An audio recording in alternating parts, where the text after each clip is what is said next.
भारत माता की जय श्री राम, जय श्री राम, जय श्री राम. பாரதிய ஜனதா கட்சியினுடைய மாநில தலைவராக திரு நயினார் நாகேந்திரன் அவர்கள் பொறுப்பேற்கின்ற இந்த நிகழ்ச்சிக்கு வருகை தந்திருக்கின்ற நம்முடைய மத்திய அமைச்சர் மரியாதைக்குரிய திரு கிஷன் ரெட்டிஜி அவர்களை, இந்த நிகழ்ச்சியில கலந்து கொண்டு நமக்கு வழிகாட்ட இருக்கின்ற மரியாதைக்குரிய திரு அரவிந்த் மேனன்ஜி அவர்களை, நம்மளுடைய மாநில தலைவர் சகோதரர் நயினார் நாகேந்திரன் அவர்களை, நம்மளுடைய பாசத்திற்குரிய சகோதரர் ஒரு 5 நிமிஷம் வரலும் நமக்கு மாநில தலைவராக இருந்து வழிகாட்டி இருக்கின்ற நம்மளுடைய மரியாதைக்குரிய சகோதரர் திரு அண்ணாமலை அவர்களை, மேடையில் இருக்கின்ற தலைவர்களே, சகோதர சகோதரிகளே, உங்கள் அனைவருக்கும் என்னுடைய அன்பு கலந்த வணக்கத்தை தெரிவித்துக் கொண்டு, பாரதிய ஜனதா கட்சி ஒரு கொள்கை, கோட்பாடு, தேசம், தெய்வீகத்தை உள்ளடக்கிய கட்சி. இந்தியாவிலேயே எந்த ஒரு கட்சிக்கு ஒரு கொள்கை இருக்கிறது அப்படின்னா அது பாரதிய ஜனதா கட்சிக்கு மட்டும்தான் கொள்கை இருக்கிறது. வேற எந்த கட்சி கூட அப்படி ஒரு கொள்கை கிடையாது. பல பேர் உயிர் தியாகம் செய்த கட்சி. நம்மளுடைய மாநில தலைவர் அவர்கள், நம்மளுடைய சகோதரர் திரு அண்ணாமலை அவர்கள் சொல்லும்போது சொன்னார், ஆடிட்டர் ரமேஷ் அவர்களை நினைவு கூர்ந்து நமக்காக தியாகம் செய்த முன்னாள் மாநில தலைவர்கள், நம்ம கட்சியை வழிநடத்தின பல்வேறு தலைவர்களையும் நம்ம இல்லத்தில் இல்லாதவர்களையும் இன்றைக்கு இங்கு அவர் நினைவு கூர்ந்தார்கள். அப்படிப்பட்ட ஒரு கட்சி, ஒரு தியாகத்தில் பெயர் போன கட்சி. அந்த கட்சியினுடைய மாநில தலைவராக பொறுப்பேற்றிருக்கின்ற மரியாதைக்குரிய சகோதரர் திரு நயினார் நாகேந்திரன் அவர்களுக்கு என்னுடைய சார்பில் மனமார்ந்த வாழ்த்துக்களையும் பாராட்டுக்களையும் உங்கள் சார்பாகவும் என்னுடைய சார்பாகவும் அனைவரும் சார்பாகவும் தெரிவித்துக் கொண்டு விடைபெறுகிறேன். நன்றி, வணக்கம், ஜெய்ஹிந்த், ஜெய் பாரத். மேடையில் இருக்கின்ற அனைத்து தலைவர்களுக்கும், இங்கே கூடியிருக்கின்ற அனைத்து தாமரை சொந்தங்களுக்கும் என்னுடைய சிறந்தாழ்ந்த நன்றி கலந்த வணக்கத்தினை தெரிவித்துக் கொள்கின்றேன். மரியாதைக்குரிய அண்ணாமலை அவர்கள் ஒரு புயலாக வந்து தமிழகத்திலே தாமரையினுடைய வேகத்தை எடுத்து காட்டினார். இன்று அந்த புயல் தன்னுடைய வேகத்தை இன்னொரு திசைக்கும் கொடுக்க வேண்டும் என்கின்ற நிலையிலே தமிழகத்திற்கு ஒரு நல்ல ஒரு தென்றலை கொடுத்திருக்கின்றார். பொதிகை தென்றலை கொடுத்திருக்கின்றார். நம்முடைய அருமைக்குரிய சகோதரர் நயினார் நாகேந்திரன் அவர்களை கொடுத்திருக்கின்றார். நமக்கெல்லாம் ஒரு கேள்வி எழுப்ப முடியும், எப்படி மரியாதைக்குரிய அண்ணாமலை அவர்கள் நயினார் அவர்களை கொடுத்தார் என்று சொல்லி. கிளையில் இருந்து ஆரம்பித்து மண்டலில் இருந்து மாவட்டத்தில் இருந்து எல்லா தேர்தல்களையும் முடித்து நாம் வருகிறோம் என்று சொன்னால், இந்த தமிழகத்தில் இருக்கக்கூடிய லட்சக்கணக்கான பாரதிய ஜனதா கட்சியுடைய தொண்டர்களுடைய உள்ளத்திலே நிறைந்து நிற்பவர் நம்முடைய அருமைக்குரிய தலைவர் அண்ணாமலை அவர்கள். ஆகவே இந்த தேர்வு என்று சொல்வது லட்சக்கணக்கான பாரதிய ஜனதா கட்சியினுடைய தொண்டர்களுடைய தேர்வாக அமையும் போது அது அண்ணாமலையுடைய தேர்வாக அமைகின்றது. அது நமக்கு கிடைத்திருக்கக்கூடிய பாக்கியமாக மாறி இருக்கின்றது. அவர்களுக்கு நம்முடைய வாழ்த்துக்களை நான் தெரிவித்துக் கொள்கின்றேன். எனது அருமை சகோதரர்களே, 2012ஆம் ஆண்டு மதுரையிலே நடைபெற்ற தாமரை சங்கமத்திலே நான் கலந்து கொண்டேன் என்று சொல்லக்கூடியவர்கள் தயவு செய்து கொஞ்சம் கையை தூக்குங்க. பெரும்பான்மையான நம்முடைய சகோதர சகோதரிகள் கலந்திருக்கின்றார்கள்.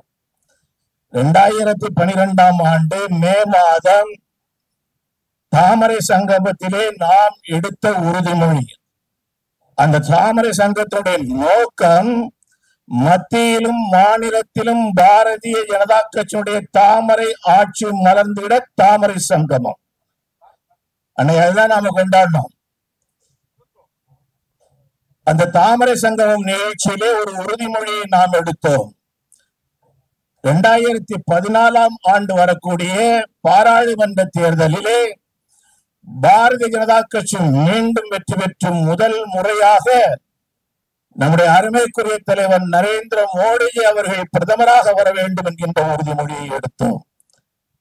2012-14 2012 16 வரை இருக்கக்கூடிய தமிழகத்தினுடைய சட்டமன்ற தேர்தலிலே நாம் வெற்றி பெற்று தமிழகத்திலே தாமரையுடைய ஆட்சியை ஏற்படுத்துவோம் என்கின்ற உறுதிமொழியையும் அன்று நாம் எடுத்தோம். இன்று நாம் புதிய ஒரு யுகத்திலே நாம் நுழைந்திருக்கின்றோம். இன்று தமிழகம் நம்மை எதிர்பார்த்து கொண்டிருக்கின்றது. 8 கோடி தமிழர்கள் நம்மை எதிர்பார்த்து கொண்டிருக்கின்றார்கள். தமிழகத்திலே தேசிய ஜனநாயக கூட்டணி வந்தாக வேண்டும். தாமரையுடைய ஆட்சி வந்தாக வேண்டும். இந்த கூட்டணி வெற்றி பெற்றாக வேண்டும். ஒரு மனிதனை பற்றி பேசுவதற்கு எனக்கு இந்த மேடை அது சரியான மேடை அல்ல. அந்த பேரை சொல்வதற்கே அவமானமாக இருந்து கொண்டிருக்கின்றது. இந்த அமைச்சரவையில் இருக்கக்கூடிய ஒரு அமைச்சர் அவர் பெண்களை பற்றி பேசியிருக்கின்றார், மதங்களை பற்றி பேசியிருக்கின்றார், மத சின்னங்களை பற்றி பேசியிருக்கின்றார். இவ்வளவு கேவலமான ஒரு மனிதர் அந்த திராவிட முன்னேற்ற கழகத்தினுடைய துணை பொதுச் செயலாளராக நேற்றைக்கு வரைக்கும் இருந்தவர். அவர் தன்னுடைய கட்சியினுடைய கொள்கையை சொல்லி இருக்கின்றார். இவ்வளவு கேவலமான ஒரு மனிதனை வைத்துக் கொண்டு ஒரு கட்சி நடந்து கொண்டிருக்கின்றது, ஒரு ஆட்சி இன்று நடந்து கொண்டிருக்கின்றது. அவரை நீக்குவதற்கு இந்த அரசாங்கம் தயாராக இல்லை. 4 கோடி, குறைந்தபட்சம் 4 கோடி தமிழச்சிகள் அவர்கள் அவமானப்படுத்தப்பட்டிருக்கின்றார்கள் இந்த அரசாங்கத்தால், இந்த திராவிட முன்னேற்ற கழகத்தால். ஆகவே 2012 எப்படி நாம் ஒரு உறுதிமொழி எடுத்தோமோ அதே உறுதிமொழி இன்று இந்த இடத்தில் நாம் எடுத்து செல்ல வேண்டும் என்று நான் விரும்புகின்றேன். 2026 தேர்தலிலே பாரதிய ஜனதா கட்சி தேசிய ஜனநாயக கூட்டணி வெற்றி பெற்று நம்முடைய முதலமைச்சர் இங்கே ஆட்சி அமைக்கக்கூடிய அளவுக்கு சூழ்நிலைகள் வந்தாக வேண்டும். அதற்கு அனுதினமும் வேலை செய்து ஒரு குழல் துப்பாக்கி தான் இருந்து கொண்டிருந்தது. இன்று 2 குழல் துப்பாக்கிகள் வந்திருக்கின்றன. இதை எப்படி நாம் பயன்படுத்த போகின்றோமோ அந்த பயன்பாடு தமிழகத்திற்கு நன்மையாக முடியும் என்பதை மனதில் வைத்துக் கொண்டு ஒரு நிமிடம் கூட ஓயாமல் வேலை செய்வோம், வெற்றி பெறுவோம் என்று கூறி அனைவருக்கும் வாழ்த்து கூறி அமைகின்றேன். நன்றி, வணக்கம். தேசிய பொதுக்குழு உறுப்பினர்களுக்கும் என்னுடைய வாழ்த்துக்களை செலுத்திக் கொள்கின்றேன்.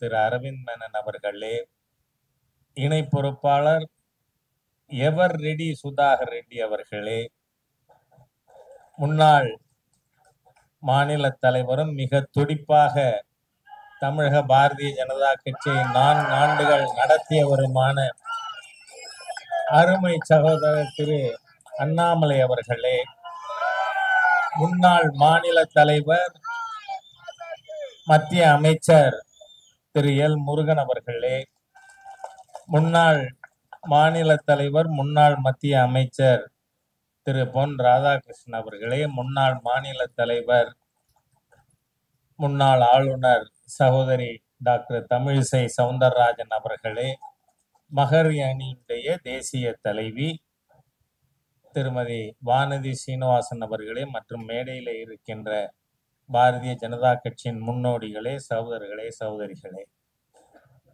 4 ஆண்டுகள் கட்சியை திறம்பட நடத்தி இன்றைய தினம் மிக அனுபவம் மிக்க திரு நயினார் நாகேந்திரன் அவர்களிடம் பொறுப்புகளை திரு அண்ணாமலைஜி அவர்கள் ஒப்படைத்திருக்கிறார்கள்.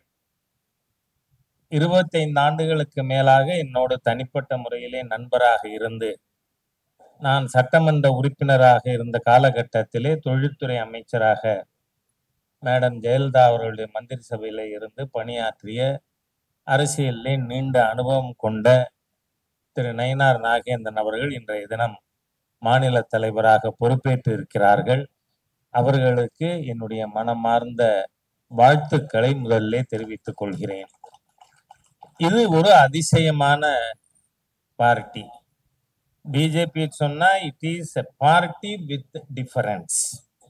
ஏனென்று சொன்னால் நீங்க பாத்தீங்கன்னா முன்னாள் தலைவர் கடந்த 5 நிமிடங்களுக்கு முன்னால் வரை தலைவராக இருந்து தமிழகத்திலே துடிப்போடு செயலாற்றியவரும் மேடையிலே இருக்கிறார்.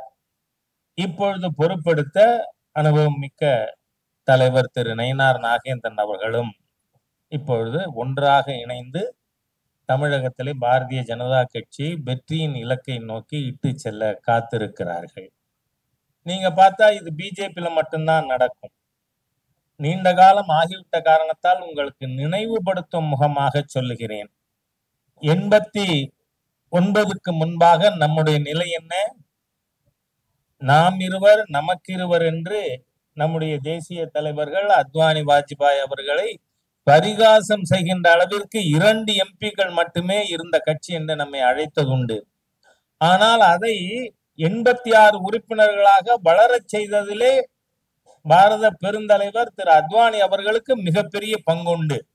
ரத யாத்திரையின் மூலமாக பாரத நாடெங்கும் எழுச்சி ஏற்படுத்தினார். ஆனால் 91 அத்வானிஜி அவர்கள் பொறுப்பிலிருந்து அவர் இறங்கி டாக்டர் முரளி மனோகர் ஜோஷி தேசிய தலைவராக பொறுப்பேற்றார்.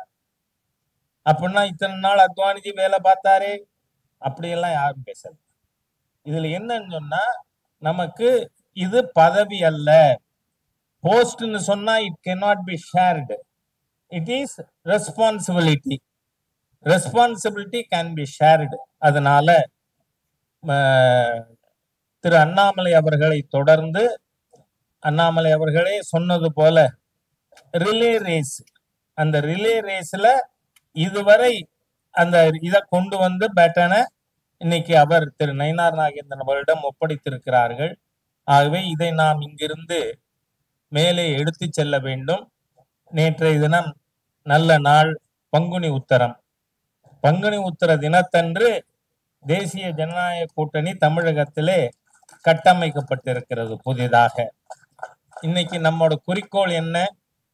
அகில இந்திய அண்ணா திராவிட முன்னேற்ற கழகத்தை நிறுவி தமிழகத்தின் முதலமைச்சராக அவர் இருந்தவரை வேறு யாரும் நெருங்க முடியாமல் இருந்த புரட்சி தலைவர் எம்ஜிஆர் அவர்களும் மேடம் ஜெயலலிதா அவர்களும் மக்களுக்கு ஒரு விஷயத்தை தெளிவாக புரிய செய்து அவர்கள் சென்றிருக்கிறார்கள். அதாவது திமுக என்றால் தீய சக்தி, திமுக என்றால் ஊழல், ஊழல், போதை, இதனுடைய பிரதிநிதியாக இருந்து கொண்டிருக்கின்ற திராவிட முன்னேற்ற கழக ஆட்சி தமிழகத்திலே வேரோடும் வேரடி மண்ணோடும் கலைந்தெறியப்பட்டாக வேண்டிய அவசியத்திலே நாம் இருந்து கொண்டிருக்கிறோம்.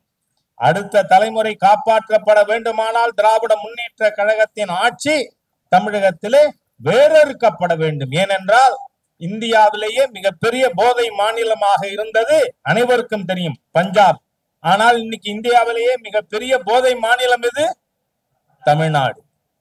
ஆகவே இந்த தமிழ்நாட்டிலே எந்த அளவுக்கு மோசம் என்று சொன்னால், நம் வீட்டு குழந்தைகள் ஸ்கூல்ல இருந்து வந்தா அந்த பைக்கட்டை நாம கையை விட்டு தேடுற அளவுக்கு அதுல எதுவும் பொட்டல் இருக்குமோ, அந்த அளவிற்கு மிக மோசமான ஒரு ஆட்சியை தமிழகத்திலே தந்து கொண்டிருக்கின்ற இந்த ஊழல் ஆட்சி, போதை ஆட்சி நீக்கப்பட வேண்டும். அதுக்கு மிக பெரிய சாரதிகளாக நம்முடைய மாநில தலைவர் திரு நயினார் நாகேந்திரன் அவர்களும் அண்ணாமலை அவர்களும் இணைந்து இந்த கூட்டணியை வெற்றிக்கு இட்டு செல்வார்கள். அதற்கு அனைவருக்கும் வாழ்த்துக்களை தெரிவித்து இன்றைக்கு தேர்ந்தெடுக்கப்பட்டிருக்கின்ற தேசிய பொதுக்குழு உறுப்பினர்களுக்கும் என்னுடைய வாழ்த்துக்களை தெரிவித்து நம்முடைய இந்த தேர்தலை மிகச் சிறப்பாக முடித்து கொடுத்திருக்கின்ற திரு கிஷன் ரெட்டி அவர்களுக்கு என்னுடைய மனமார்ந்த நன்றியையும் பாராட்டுகளையும் தெரிவித்து வார்த்தைகளை நிறைவு செய்கிறேன். வணக்கம்.